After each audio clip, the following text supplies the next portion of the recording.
Hey guys, Mark here with another fragrance haul. This time, September 2012. I got 5 bottles in front of me.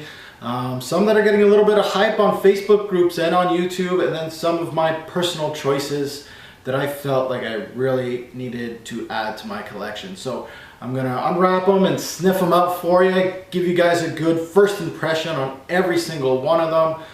Let's get to it. First bottle is a fragrance that's getting as much hype as you can. This one called 24 Gold. This one this is a blind buy, of course. I actually had to purchase this from somebody, I believe in New York. I'm not too sure, New York or overseas. Either way, kind of hard to find. For me personally, I actually have a hard time trying to find the whole 24 series. What got me intrigued, of course, is the hype all over YouTube, Facebook groups. And I'm kind of bent here, kind of what's going on, right? I'm looking at it, 24 the series, a bottle for a TV show. I'm just like, this can't be good. But then I got a lot of people that I trust their nose, and they're telling me this is great juice. A lot of YouTube reviewers that I really trust. Let's get to it. Let's sniff this fragrance out, and I'm going to let you guys know my first impression. Of course, first impressions aren't everything, so don't take my word for it, especially in a first impressions video. So let's sniff out 24 Gold. I can sniff it from here. Impressive already. I haven't even took a good whiff. Oh yeah. Good juice. Solid. Immediately brings me to Tom Ford's Amber Absolute. Immediately resinous amber feeling right off the bat. Yeah, Amber Absolute by Tom Ford. This is definitely as close as you can get as far as the opening goes. Obviously there's more to it, longevity projected, all that. It's dark. It's got a little bit of smokiness to it. It's sweet, vanilla perhaps, probably. Quality, yes. Strong. Yeah, it's definitely coming off this paper like crazy. It's attacking my nose. I think this is going to last on your skin. It has like a small berry appeal to it. I believe some people are saying raspberry. Kind of like the raspberry in Tuscan Leather from Tom Ford, funny enough. That feel. I'm getting much more amber than oud. I believe a lot of people are saying this is an oud-based fragrance. I'm getting more amber than oud. I'm starting to get the wood now. Now that I say there's no oud, now there's wood. But amber based, especially right off the top. Very nice, very impressed for a fragrance of the price and where it came from. Out of nowhere, out of left field. I gotta give a shout out to my man Alex, Master of Styles, a fragrance reviewer on YouTube, excellent nose. That actually brought light to 24 Gold, so the 24 series actually. So I really want to thank him for getting my nose on this one. Appreciate it. Next is from the Armani Privé line. I got 2 of them. I'm a huge fan of the Privé line. I'm not a huge fan of the Armani line, but the Privé line, figure that. I really wanted to sniff out a lot of them ever since last year. I've been trying to get my hand on any Armani Privé that I can. They're hard to find, they're hard to get.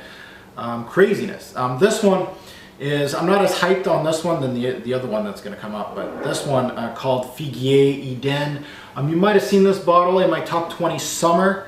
I was so impressed with this when I bought it back in August that I had to put it in my top 20 summer for niche, and well deserved, guys. This fig-based fragrance is nice. Now, I know a fig-based fragrance is not going to get much attention, especially at this price point. But definitely, if you can get, I know it's hard to get a sample of these fragrances, but this one is stunning. Beautiful fig note in here. Very more of a, how can I say, more natural than what I've smelt before in a fig-based fragrance. Less watery and more figgy, if that even makes sense. It's got a lot more depth to it. It's got a lot more to it than the other fig-based fragrances that I smell. I smell a touch of mandarin in this opening. I know a lot of people say they don't get the mandarin. I get it. It's in the background here. It's not in the front, but it's in the background, and that probably is giving it a little bit of a fruity, you know, like more density or more depth to it, depth, but still transparent in a way. It's got like a green tea-like background, really smooth. There's iris in here, of course, so it'll give you that iris-like feel.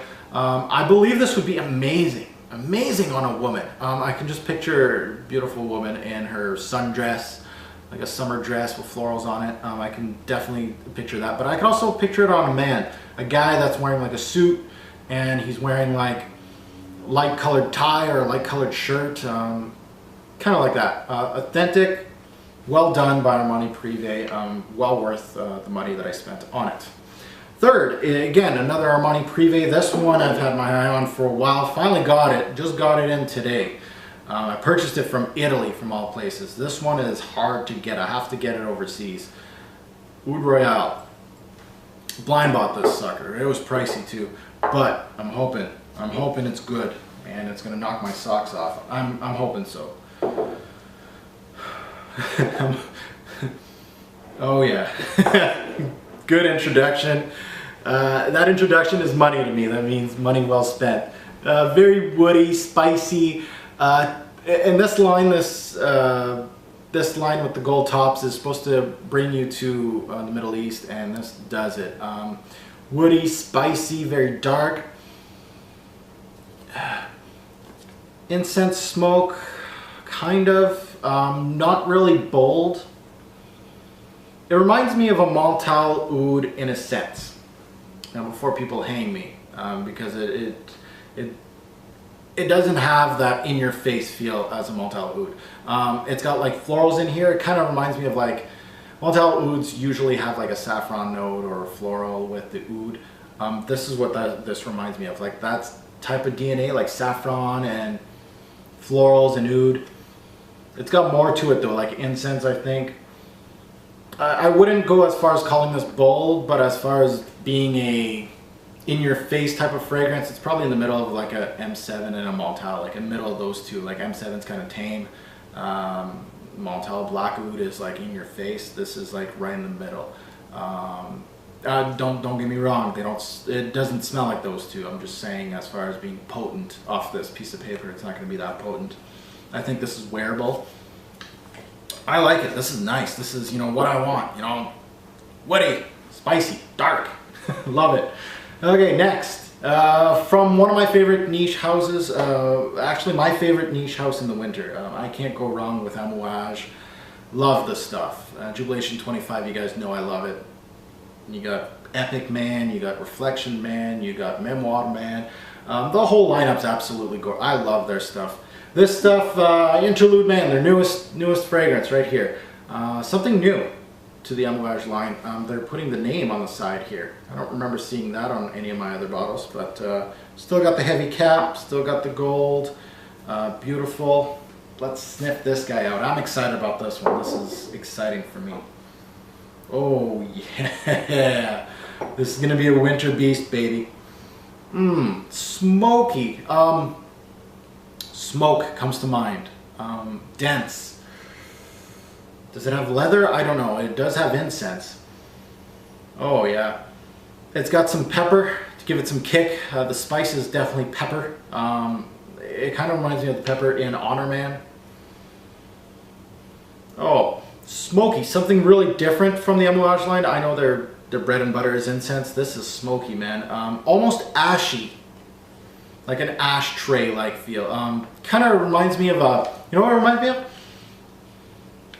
A wet bonfire. You know how you had a bonfire and then it like rained after, but it's still kind of like the rain took it down a little bit, but you still have a little bit of smoke coming out, and the wood's wet. There's ash, of course, and there's smoke coming out of the bonfire. This is exactly what it is, a wet bonfire.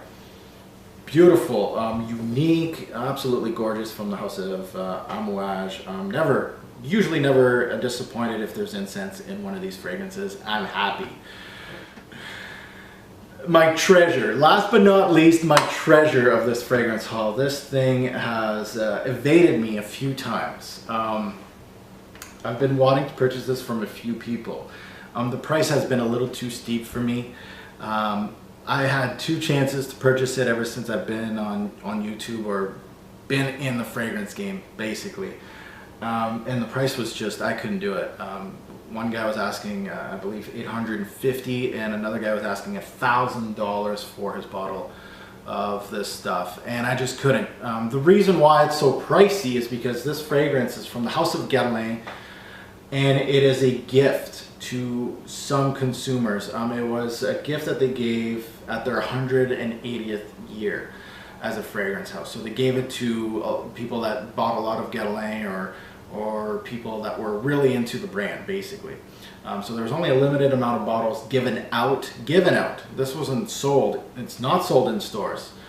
So this is like totally crazy, guys. And either way, I've been searching high and low for a bottle of this fragrance. Finally found somebody in the UK selling a bottle at a good rate, not $1,000. This one called 181, and that means 180 years. 181 de création. Look at this thing. I'm on a Guerlain kick right now. You guys know I've purchased a lot of Guerlains lately, and this is like the trophy Guerlain. You know, a lot of people are searching high and low for this fragrance, and getting my hands on this. You know, people always ask me, which bottle would you save if you had a fire? This is the one I get because it's not sold in stores. Everything else I can purchase. I can throw money at it and I'll purchase it. This, can't do it. Let's sniff it out. I think this is the first mention on YouTube of this fragrance, and it deserves some limelight. And I can't wait to actually fully review this fragrance. It's got some history to it.